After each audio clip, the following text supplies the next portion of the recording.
High বন্ধুরা, রিনার লাইফস্টাইলে সকলকে স্বাগত। আজ মর্নিং ওয়াক দিয়ে আমার ব্লগ শুরু করছি। আমি দেখুন সকালে বেরিয়ে পড়েছি মর্নিং ওয়াক করতে।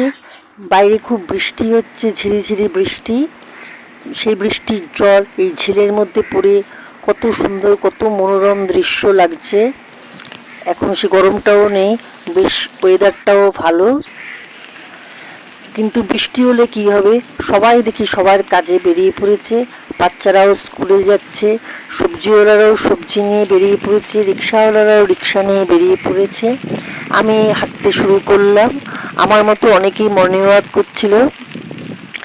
তারপরে দেখুন যেতে যেতে এই দেখুন এই ঝিলের সামনে দাঁড়িয়ে এই ছবি তুললাম। অনেকক্ষণ ভালো লাগলো ঝিলের সামনে দাঁড়িয়ে, এত সুন্দর মনোরম দৃশ্য, দারুণ লাগলো। এরকম সকালবেলা বেরিয়ে পড়লে কিন্তু খুবই ভালো লাগে। আমি রোজই বেরোই, 6:30 বাজে এখন। দাঁড়িয়ে দাঁড়িয়ে অনেকক্ষণ এই ঝিলের সামনে মনে হয় দাঁড়িয়ে থাকি, এত সুন্দর লাগছিল। বৃষ্টির জল পড়ে দেখুন জলগুলো আরো ভালো লাগছে। তারপর দেখুন মন্দিরে এলাম, মন্দির খোলা ছিল কিন্তু পুজো শুরু হয়নি। যাই হোক আমি ঠাকুর দর্শন করেছি, আপনাদেরও একটু দর্শন করালাম।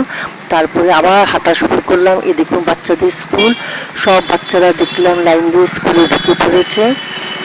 তারপরে আমি আবার হাঁটা পথে যেতে যেতে সবজিওয়ালার সঙ্গে দেখা হলো, আমাকে আবার আম দিয়ে দিল। আমগুলো খুবই ভালো দেখে মনে হচ্ছে। আমি 1 কিলো আম কিনে আবার বাড়ির থেকে হাঁটতে শুরু করলাম। আর এই সবজিওয়ালাটা খুব ভালো, দেখা হলে কিছু না কিছু দেবে এবং ওনার জিনিসও খুব ভালো। ওনার নাম মুস্তাফা, খুবই ভালো উনি।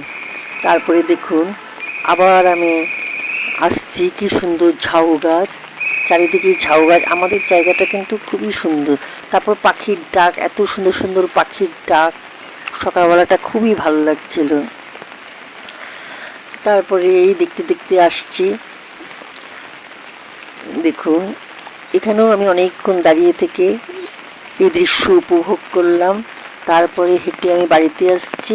যদি আপনাদের ভালো লাগে লাইক কমেন্ট করে দেবেন। আমি আবার